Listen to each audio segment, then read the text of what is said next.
was tracking here, which is the Sushant death mystery. And viewers, today is a very important day even for that case, because today in Supreme Court, Rhea Chakrabarti's plea comes up for hearing. Now, she's filed a plea seeking transfer of the case from Bihar to Mumbai, saying that the Mumbai police should be investigating the case. The Bihar government and Maharashtra government have filed caveats as well, and there's a big fight. It's a big courtroom battle that will now unfold over who should investigate this case. There's also a recommendation by Bihar government now officially for a CBI investigation. So let's quickly go across to Meenakshi, who before she goes inside the courtroom to get us more updates. Meenakshi, of course, a crucial day, because now all eyes are on Supreme Court on who gets the jurisdiction and the power and the responsibility to probe this case.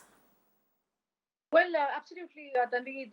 It is going to be a single judge bench of the Supreme Court which will hear this transfer plea. Honorable Justice Rishikesh is going to be in charge of this matter, and the bench has convened. Rhea's matter is listed as item 11, so we are expecting for it to hit in another 10 minutes time or so. But yes, we are going to see a locking of horns of two state governments, the Maharashtra state and the Bihar state. Bihar is going to be represented by former Attorney General Mukul Rohtgi.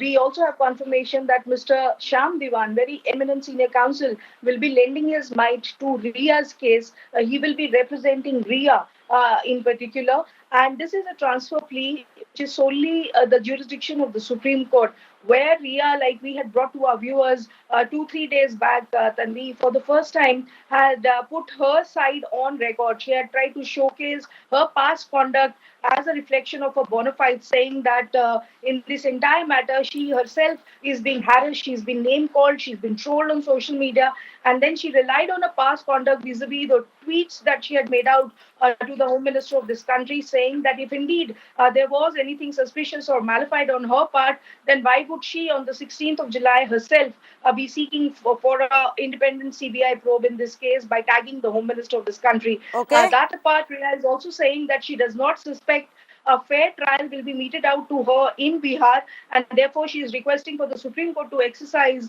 its jurisdiction and allow the case to be in Maharashtra itself. And for Maharashtra, Tanvi, this is a matter of pride, because Maharashtra government will not have itself completely, giving up on its position in the face of Bihar government also wanting to probe the case. Maharashtra is going to tell the Supreme Court that what is the lacuna in our investigation? Why are we not good enough to investigate this case that Bihar wants to jump in? On the other hand, Bihar is likely to tell the Supreme Court about the purported lapses it feels that the case has witnessed. So it is going to be crucial to see how this progresses, and eventually what will determine the outcome is obviously the opinion, the past precedents, and the case laws that the Supreme Court will take on this one. Back to you. All right, Meenakshi, we'll come back to you when the hearing begins and we have more updates. Thanks so much for really setting up the stage for us to know what is going to be heard in front of the Supreme Court bench today. With that,